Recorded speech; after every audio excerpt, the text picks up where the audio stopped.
Kargarlık eyleyir misker qalayçı, mis kızıl yerine dişe keçirdir. Zamay sevsa.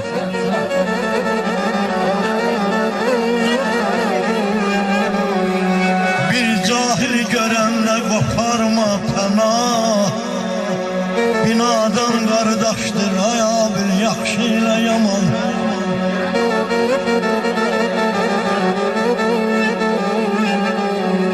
Heç vaxt qış üstə ötməyib zaman, vaxt olur ixtiyar almaz xana keçibdir.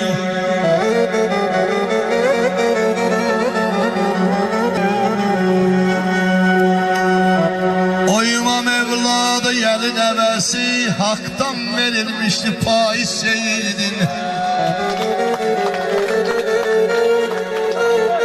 Yaşa!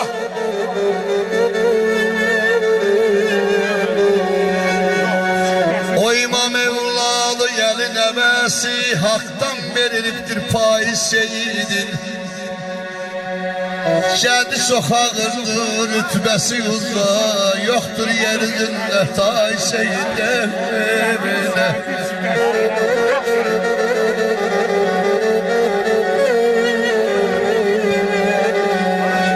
Can sağ, can verər quru nəfəsində.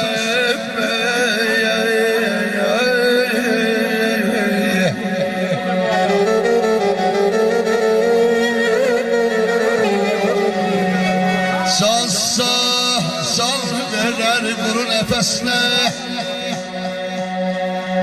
Çətinə düşən dəyəlini sənlə balay.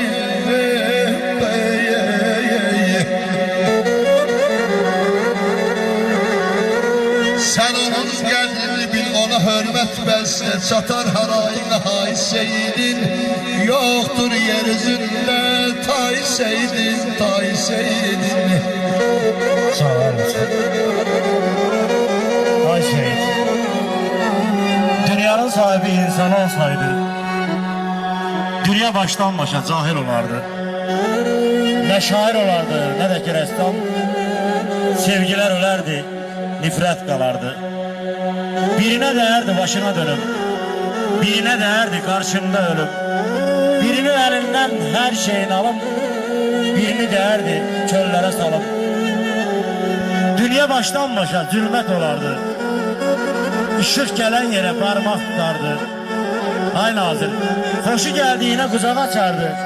Hoşu gelmeyene damga basardı. Bu dünyanın sahibi var Ayılgar. Yaxşının da, yamanın da yeri var. Allah özü her bir işi nizamlar. İnsanların kanunları yerde var.